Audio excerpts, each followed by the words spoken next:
For the first minute, let's go straight into why one shelter design from the Cold War still outperforms anything built today.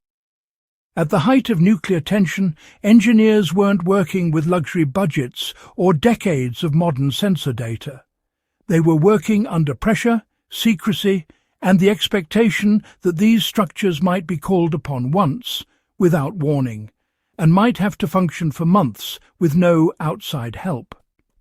They needed shelters that didn't rely on fuel, electronics, or constant maintenance.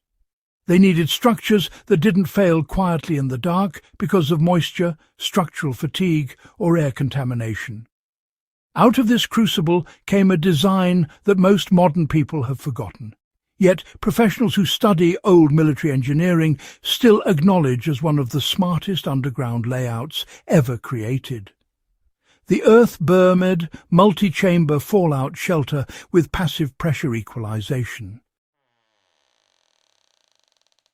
This wasn't the cheap backyard shelter you see in mid-century pamphlets. This was a design used in command posts, communication centers, and protected storage depots across the United States, Europe, and the Soviet sphere. Its strength came from the fact that every chamber supported the next. Every layer of earth acted as both shield and stabilizer, and the interior spaces were laid out in a sequence that managed radiation, contamination, airflow, temperature shifts, and structural loads without relying on expensive technology. While today's designs often lean heavily on pumps, fans, and reinforced concrete alone, the Cold War multi-chamber system used the natural world and intelligent layout to do most of the work.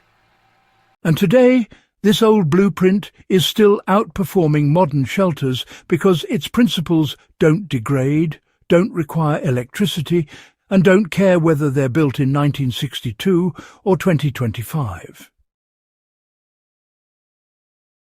The design relied on the natural advantages of earth-berming. Cold War engineers understood that soil is not just a passive material. When properly compacted and layered, earth acts as radiation shielding, thermal insulation, structural buttressing, and even acoustic suppression. Many high-end shelters of the era weren't fully subterranean.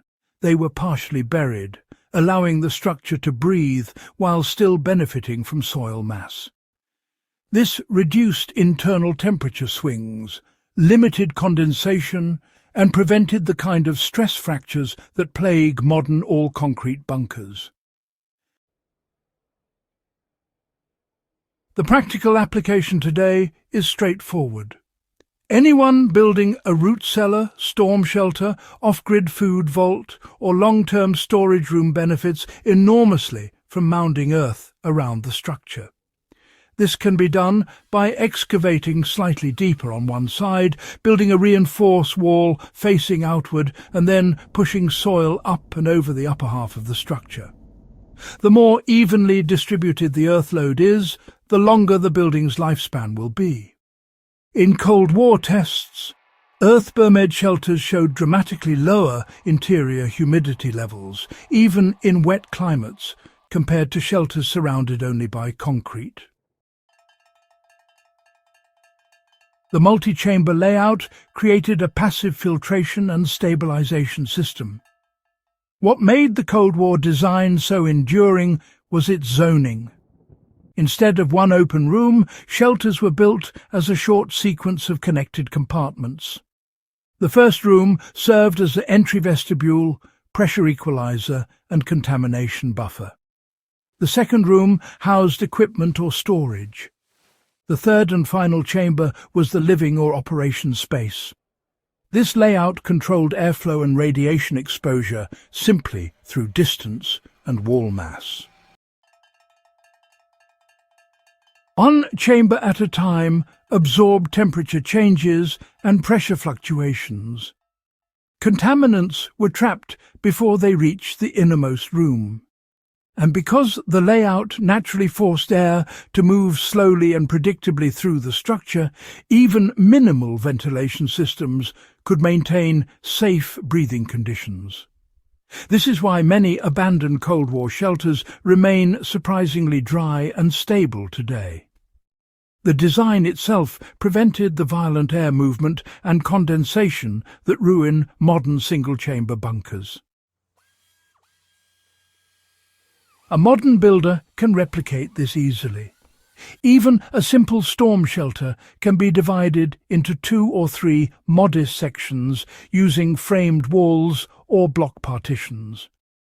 By placing a small buffer zone near the entrance and keeping the main living or storage area deeper inside, you reduce dust, moisture intrusion, and temperature imbalance. People who use this design for root cellars report far more consistent temperature retention compared to single-room cellars of the same size. The passive pressure equalization system was the genius that kept these shelters livable. Cold War engineers discovered that underground shelters fail not because of catastrophic damage, but because of tiny accumulating imbalances. A single room underground builds pressure differences as people breathe, temperatures shift, and outside conditions change. This leads to condensation, mold, and stale air. The multi-chamber layout prevented that by allowing air to settle gradually across compartments. The simple act of adding 1 or 2 extra rooms eliminated the stagnant interior climate that undermines many modern bunkers. Today, anyone building a long-term storage area or safe room can apply the same principle. If you place vents so that fresh air enters through the first chamber and exits through the innermost chamber, either through a stack vent or a low-tech wind-drawn vent, you create a steady passive airflow. No fans needed. The chambers become a slow-moving breathing system that stabilizes the entire structure. This is why Cold War bunkers in Europe still smell neutral and dry when opened after decades of abandonment. The final reason this Cold War design still outperforms modern shelters is its low dependence on technology. Today's bunker marketing often focuses on gadgets, air pumps, heater systems, battery arrays, reinforced doors fitted with electronics. But Cold War engineers assumed that power could fail at the worst possible moment. So they built shelters that worked even when everything else didn't. Their strength came from physics, geometry, and material durability. These things still work today, and they work anywhere on Earth.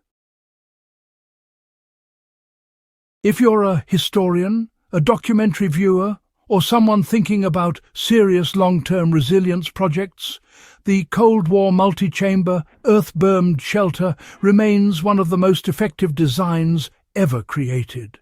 It costs less than modern alternatives, lasts longer, and performs better under real stress. If you found this guide useful and want more deep-level historical engineering breakdowns, make sure you subscribe to In the Beginning and share this video with others who appreciate serious Cold War knowledge preserved correctly.